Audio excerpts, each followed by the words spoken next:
Hey friends, welcome back to Artists of the Way. I'm John, the host, and today we're inviting back on my friend Nate Knobloch just for a special Thanksgiving episode.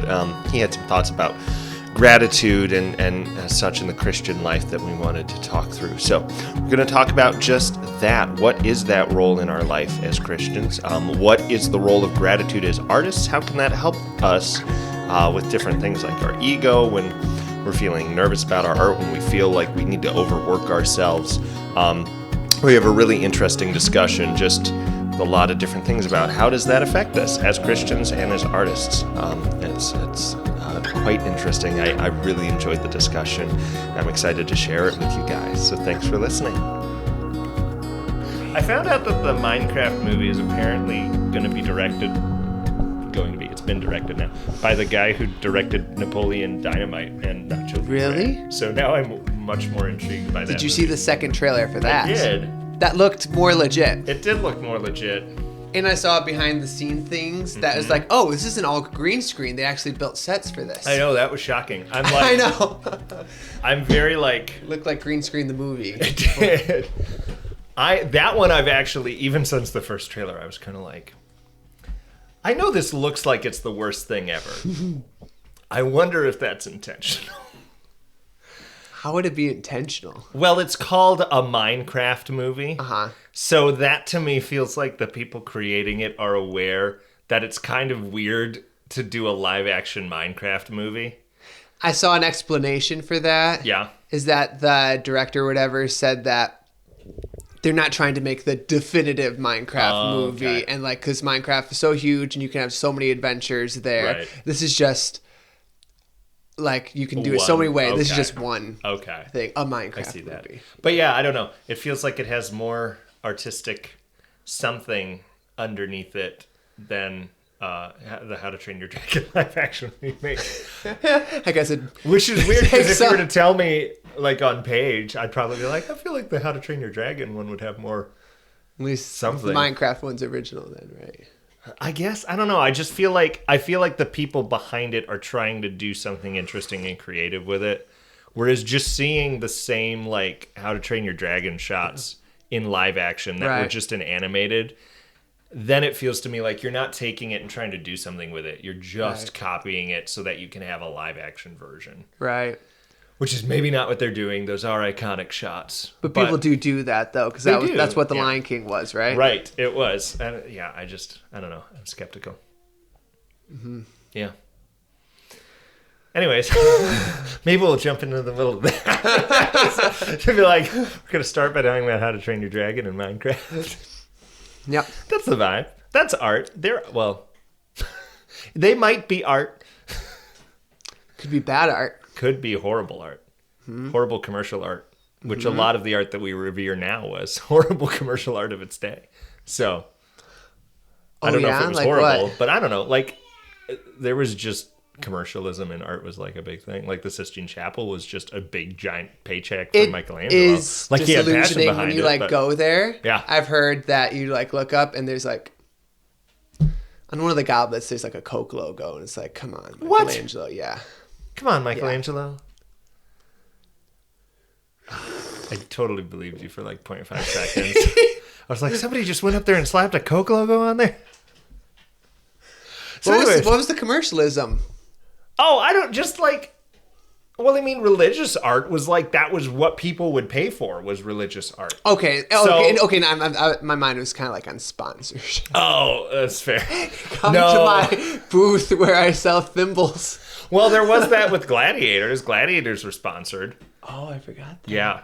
How did that work? They would do ad reads from the Coliseum, I guess. The Gladiator movie, the first one was going to have that in it. And then they were like, this seems too fake. Even though it was real, this does not seem like it works in the time, even though they did this. But so it'd be like for olive oils or something. So. Really? Yeah. Well, athletes were crazy about olive oil because it was olive oil and it's tasty. But also they would like rub themselves down with oil and stuff beforehand. So that was that'd be slippery. Yeah. That way you can worm out of the lion's mouth.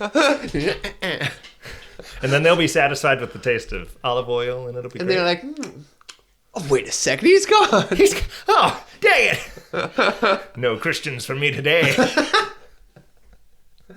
Feels The like this church was sponsored stomped by, a Christian, by maybe. what's a famous olive oil brand? Bertolli? I don't know. Oh, I the don't church know. sponsored Kirkland by Bertolli. is what we. The church sponsored by Kirkland. Kirkland now in support of church unity through martyrdom. Let's go. Yeah. So we have Thanksgiving coming up. Yeah. And I bumped the table. I need to stop calling attention.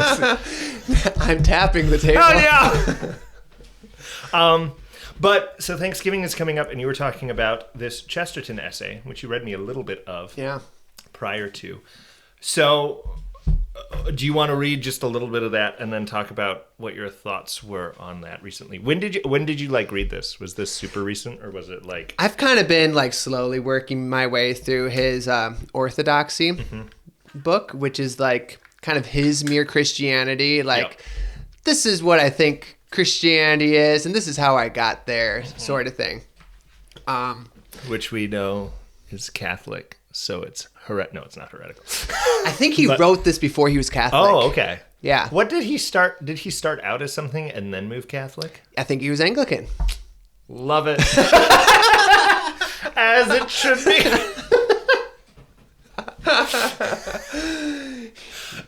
But then, yeah, so look out, though, because apparently moves Catholic. Oh, so dang it. to keep tapping those. But one of them moved from Catholic to Anglican. I'm so confused. I don't really hear about that too much. From Catholic to Anglican? Yeah. Well, or do you? That was how the Anglican Church started. Point taken. Everyone in the Anglican Church moved from Catholic to Anglican. No, King Henry VIII, is it specifically? It was him, and then a bunch of people were like, since the king kind of just protected us from the Catholic Church, we could just reform and not be murdered. And then the next queen was like, no, I'm going to murder you. Yeah. No, there can be moves that way if you were like Catholic and then kind of reforming your theology, but still want to hold on to a lot of your Catholicism. Right. So I don't know a lot of personal people, but I know it happens frequently. But I also know it happens the other way, where like somebody raised like myself in a like Protestant church could get into that and then be like, oh, I think I'm even further Catholic. It's like a gateway drug. It is. Anglicanism is a gateway drug either way. It's like, if you're Catholic, it's just ushering you onto Protestantism. If you're Protestant, it's just ushering you onto Catholicism. And some people stay there. They have to be very sticky to stay. It's very slippery right there.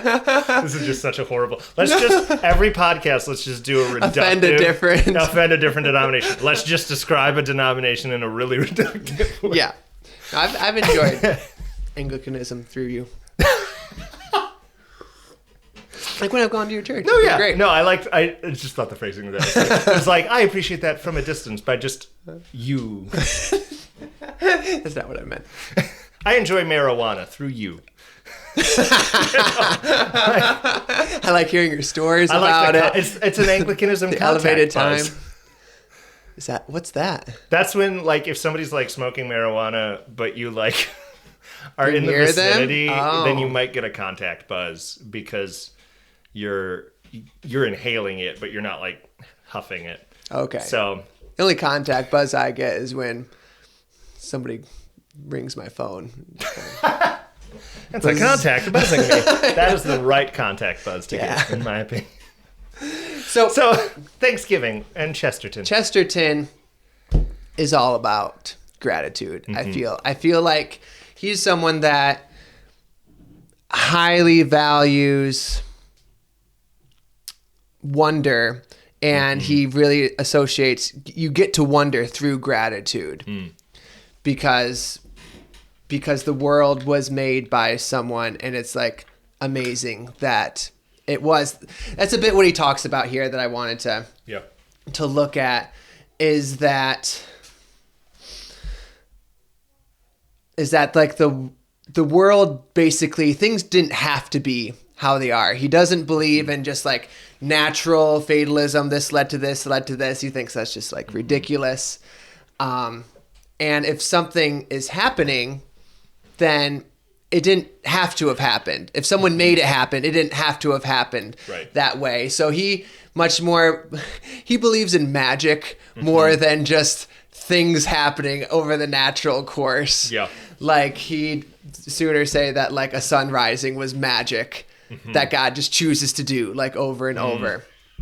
And an example of that is he's in the middle of a chapter talking about that kind of thing. And he says, if the miller's third son, this is in the middle of a little talk, said to the fairy, explain why I must not stand on my head in the fairy palace, the other might fairly reply, well, if it comes to that, explain the fairy palace. If Cinderella says, how is it that I must leave the ball at 12? Her godmother might answer, well, how is it that you are going there till 12? Because we can so easily be like, why is it this way? Why does the world have these unfair rules? He talks close to that about like people can be like upset that I want to have like a whole bunch of women, you know? And he's like, you should take it as the most amazing, wonderful thing that you can have one woman. And just that perspective of when you like wish that you had something, it's like, you should be amazed that you have anything at all. I feel like that is very applicable. I think it's applicable everywhere, but in the arts, to narrow in as I like to do on that thing. Mildly obsessive. I feel like that is very important because I think artists go through a lot of different seasons that they don't choose or necessarily want in their art. Like if you're a writer, you might just not be able to write and be like, what the heck? I want to write. I want to put something on the page. And for some reason I can't. Or as an actor, there might be a particular thing that you really want to do. Or even as a director, you might be like, why is this the cast I'm stuck with? Like when I cast somebody as Jesus, I was like, what? No. But I have I been? I think, well, okay. I've taught classes before. And when you teach classes, you have to cast everybody. So there are times when you cast everybody and you're just looking at a kid and you're like, you look like tree material. And sometimes it's like, well, they have to go here, and it's not necessarily where I'd love to put them, but they just have to go here. And I think it can be, or like with an audience, I think every artist can relate to that, where it's like you have an audience that watches your thing or reads your thing or looks at your thing and then just rips it to shreds or laughs where you don't want them to or reacts in a way that like, that is not how my art should be. I deserve better. It deserves better. But then to quote Chesterton, or not quote, play off of reference, how is it that you have an audience at all? Right. Yeah, that's interesting. Yesterday at church, my pastor had a sermon about gratitude, and he had that really helpful perspective. He brought up, I think it's from Psalms, where it said, God withholds no good thing from the righteous. And I think we all know that there's things that we'd like to have that we don't have, but if we don't have them and we're living for God, that means that it wouldn't be good for us to have them. Like it wouldn't be good for us to have that extra money or that house. And he even brought it into like hard things in our life. Like maybe it wouldn't be good for us to not have this struggle, to like not have like he even brought up like you wish that you could be more attracted to the opposite sex. And apparently God doesn't think that'd be good, at least right now, if you did, because he works all things together for good. And so much the struggle is what brings to that ultimate good. And the things that we think are good can really be our downfall. Well, and I think of some of the most formative things for me as a person and artist have come from the struggles that God allowed to have happen. And so I think a lot of times we jump the gun on like what we think we need in every stage of life as an artist or as a Christian or as a member of a family or a member of the church. We kind of jump the gun and are like, this is what I need. But really, that hard thing you're going through might really be something that makes you a better person, or maybe a person you will enjoy all the more. And like, I used to say this quite a lot. I don't now, because now I have friends. That I said this when I was introducing myself to the friends that I now have. But like, I would like, this was not the first thing I said. This was not how I introduced myself to people. It was in my series of introductory conversations. But I would look back at, my parents were divorced when I was quite young, and that was not my favorite thing. Sure. But give it a few years and I would look back and be like, I don't know that I would change that, because I wonder if without that, if I would be where I am now. I really am skeptical that I would be where I am artistically right now. Yeah. If I didn't end up having time alone at home, because that was just what our family had to do, and then I shirked all my school responsibilities and watched the like behind the scenes of movies, and that like lit the fire in me for art. Right. Now has us here. I think we can all look back on things and be like, see that the path made sense and brought us. There's it's a quote my priest loves. It's from Jaybird Crow by Wendell Berry, which I have not read, but I want to read. But it's just about a dude. He's a barber in a small town. I don't remember what time period. But you get to, it's all about like God's leading in life. And near the end of the book, he has this line that I think I'm going to butcher the quote of, but he's like, as I look back over my life, I cannot escape the feeling that I have been led. Like, he's been like, through this whole time, I've never known where I've been going. But then when I look back through the entire life that has just been lived in this book, I cannot escape this feeling that I have been led by something to where I am. And I just think that's such a rich, true thing. That may be one of the reasons Horse and His Boys, I think, is my favorite. Oh, I love Horse line, and His Horse and His Boys is my favorite line, The Witch in the Wardrobe book. There's Lion, the Witch in the Wardrobe, and Horse and His Boy.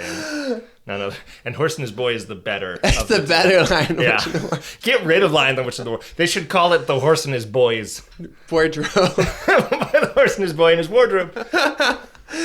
They just really need to slap a wardrobe in Horse and His Boy. They're missing that iconic image.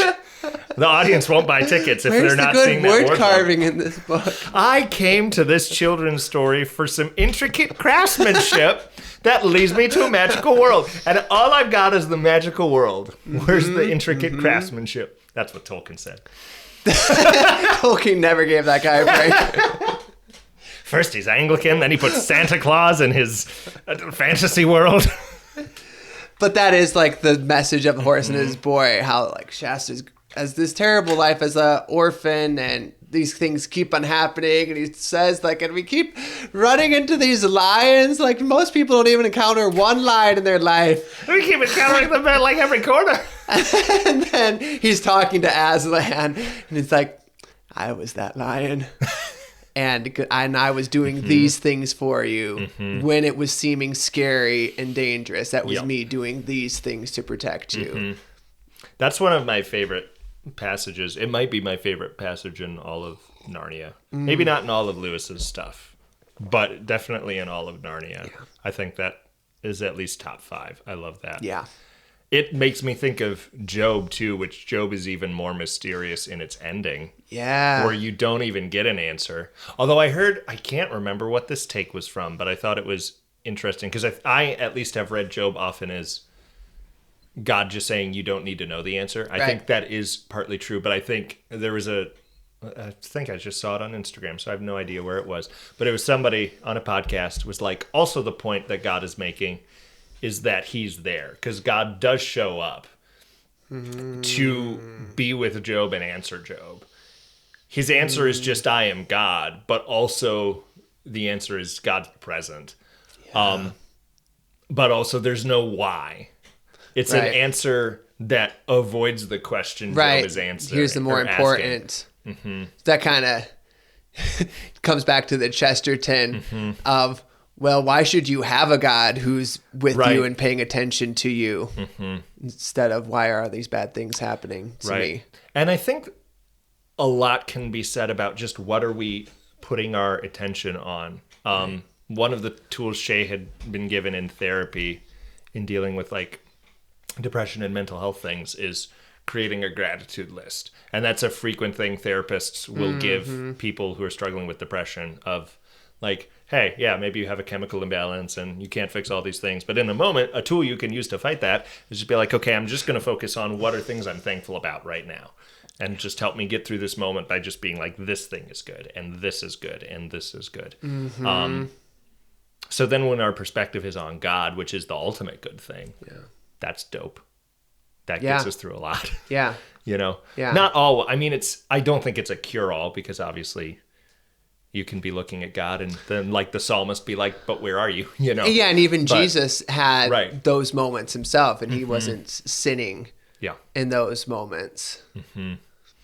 But I've heard it said that there's like technically no difference between thinking about yourself and suffering. Yeah. And isn't that true in your experience when you're like self-conscious about yourself and like evaluating how am I feeling? How are other people viewing me? How am I doing in this situation? It's not fun. No. And I sometimes think, well, if I'm not thinking about the moment, then I'm not enjoying the moment. But it's like, that's not true. I enjoy things all the time without having to think about it. And then the moment I start thinking about it, it's like, there goes the joy. Yeah, that was a weird.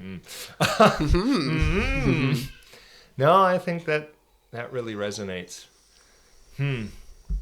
I often struggle with that because I'm like, I feel like you have to be, which maybe is just, I don't know, the world talking or something, but I feel like we are often like, we have to be looking at the negative thing so that we can evaluate it, so we can be aware of it.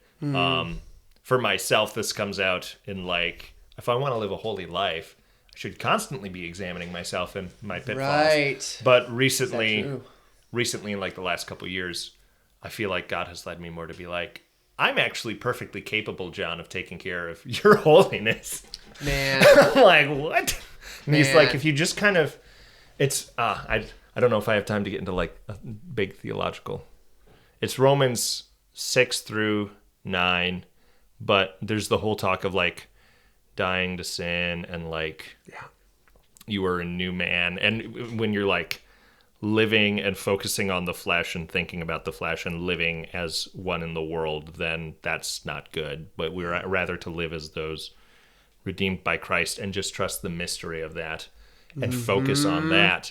And that doesn't mean just ignore your sin and go on sinning. Right. As Paul would say, by no means. But, exclamation point.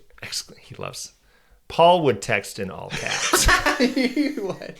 And use a lot of emojis. Like steaming from the ears. Either that or like the smiley face with the hearts around it. Like that's for Philippians. Yeah.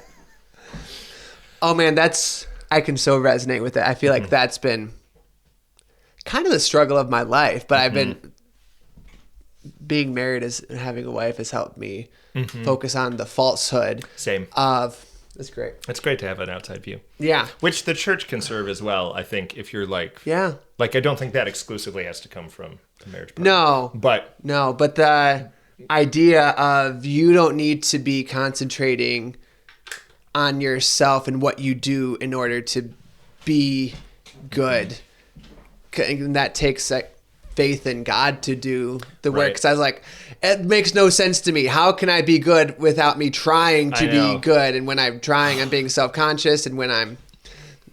It's like acting. I know. See, when all... Yeah. We've come full circle back to art.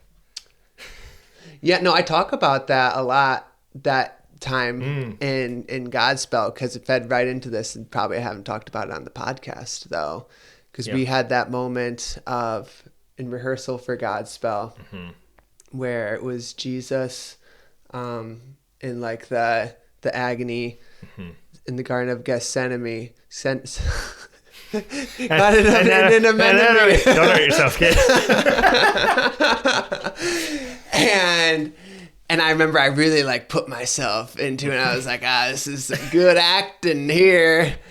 And I was a little disappointed when you wanted to keep me after class and tried again. You can all go, Nate. I'll see you up at my desk. John, you can compliment me in front of everyone. It's fine. I know I did great. But it was very humbling and good because what you had me do is just say the lines like I was talking, like me. Just like you had me like say what I had for breakfast and then say the lines like I was saying what I had for breakfast. Which is something I stole. Unashamedly. That's okay.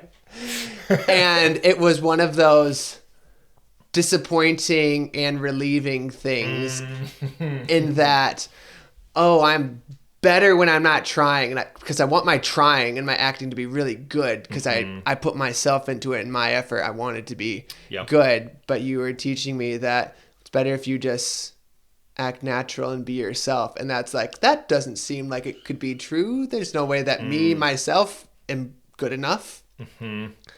But God, this just teaches how like God made us to be the us that he made us. And we're not perfect.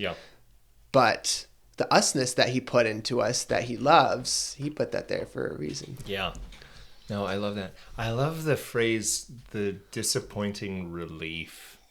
That's a really, I feel like that resonates with many, many things where it's like, this is disappointing and is not what I want, but actually there's some weird piece that I find in this. Switchfoot called it the beautiful letdown. Because like I vibe with that as an actor. There's definitely been times where it's like, John, you're just not acting enough, and I'm like, oh shoot, you're right. But I've definitely had times where it's just like, John, you just need, I think for me, probably in singing most often, I've frequently gotten the, John, you're just singing too hard. You just need to let it be. And John, your voice sounds nice, which I don't think is true, but some people do for some reason. But then it's like, that is terrifying for me. I'm very self-conscious about my voice. So when somebody is like, John, just your voice, just letting it be and just kind of trusting it, that's just good enough, is like, oh, but man, I have all this like technique and cool things that I want to do to make it actually sound good. Right. But then also, so it's like, oh man, I don't get to do that. But also then it's somebody just being like, that's enough. Which for a Christian is God is enough, and God in us is enough. So we don't have to. Him valuing you. And him sanctifying you. Him sanctifying he'll get you there. Yeah.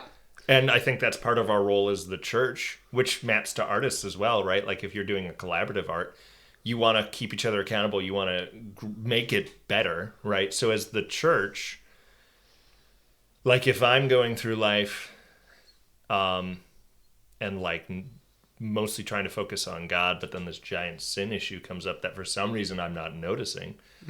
Hopefully the rest of the church can be like, hey, John, you've got this giant sin wart on your back and you need to take care of that. Which is scary to do. But again, there's like a disappointing relief in that. Isn't it interesting that we would rather our effort be good than our essentialness be good?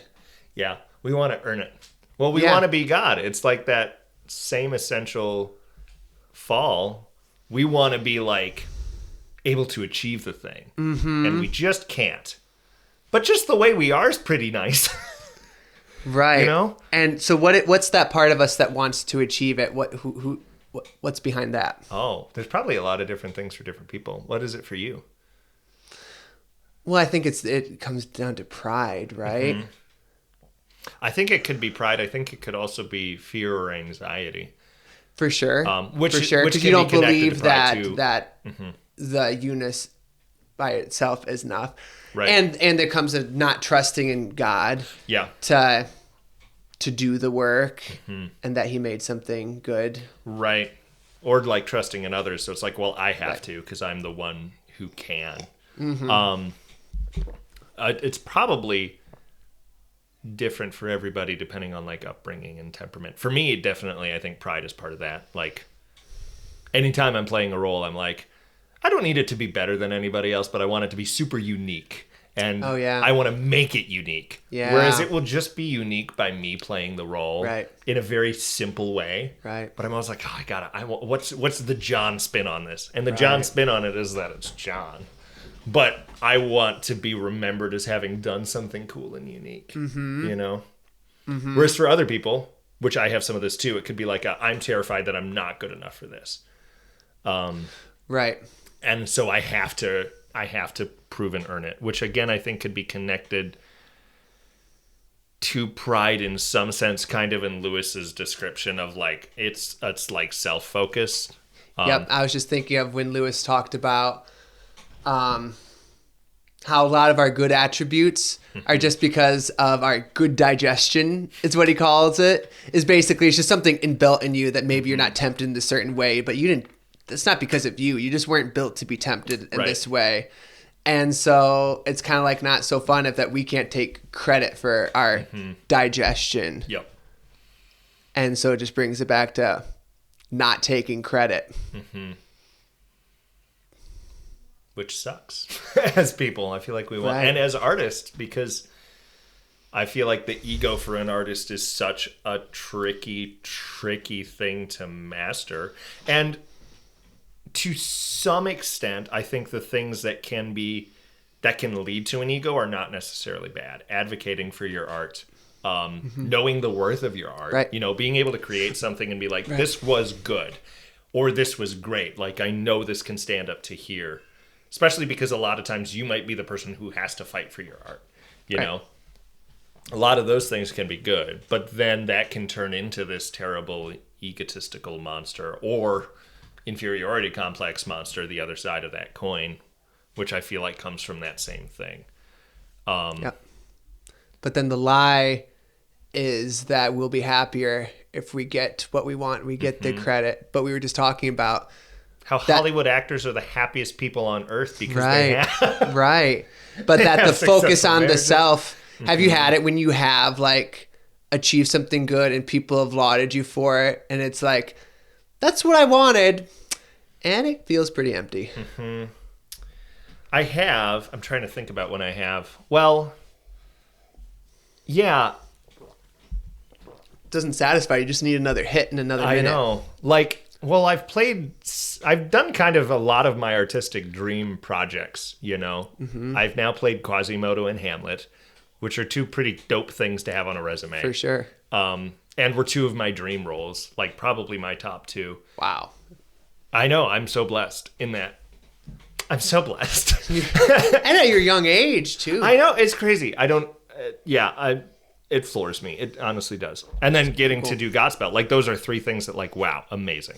Now it's like, well, with all the things now, I better... Here's some things I want you to do, John. I know. But it was like... God's like, now that we got those out of the way. Fine, John, I'll let you get it out of your system. Yep. Now go do missions in Rwanda. I don't know. But, like, I don't feel all the better as an artist for that. Like... Really? No. Like, I still... I'm trying to talk about a thing that I don't know if I can talk about yet. I'm meeting with some artists that I respect quite regularly about a thing. That is my passion project. Well, maybe not my passion project. It was like kind of my idea. And I'm very happy to turn it, like, kind of involve these group of people and kind of let them take it. But even in that, I often, even though I've now done a whole successful show and I've directed several shows and taught a class and played several roles, so it's like, wow, I'm just not good enough. I'm not as good as these people. Oh, I probably seem stupid here. You know, like, it hasn't been fixed. Hasn't been fixed. And probably won't ever be fixed until eternity. But maybe I'll fix it. Where God's going to keep sanctifying you throughout life. That's the great thing. So it's going to get better. Yeah. That's why I don't quite buy into complete sanctification. Because I'm like, we just keep getting maybe you get, like, ultra sanctified, but not completely sanctified. No. So, well, that's lovely. And I feel like, again, with all of this, I think it just comes back to, like, focusing in on God and being Yeah. grateful for what has he given you. Yeah. Even grateful for what has he given you in yourself, which that's an interesting thought, because I feel like that could be, at least for young John growing up in the church, I feel like the idea of being like, what are things of my personality or myself that I'm thankful for? Mm-hmm. But even that's a good thing to be thankful for, because God built you with that. If we're not Even if it thankful sounds for prideful. him, we'll just be proud of it for our own self. Right. Oh, that's so interesting. So I'm having like a revelation here, I think. Because that would be a very healthy way for one to look at and be like, this is something I do well. And not to be like, wow, I'm such a great this and that, you know? Yeah. But just to be like, I am. Not of my own doing, but Yep. by God or by the circumstances he's led me into, or the contribution of other people, or even just the ability to be in the place and time and to learn that he gave me, because we couldn't even learn if God didn't build us with that Yeah. capability. Yeah. So you're not like the Pharisee, like, I thank thee, O God, that I'm not like this man person, and yeah. that, but he did give you things, and being truly thankful in the sense that it came outside of me. Yeah. And it's like, I'm just a vessel. That's so neat. So artists, thank God for whatever he gave you.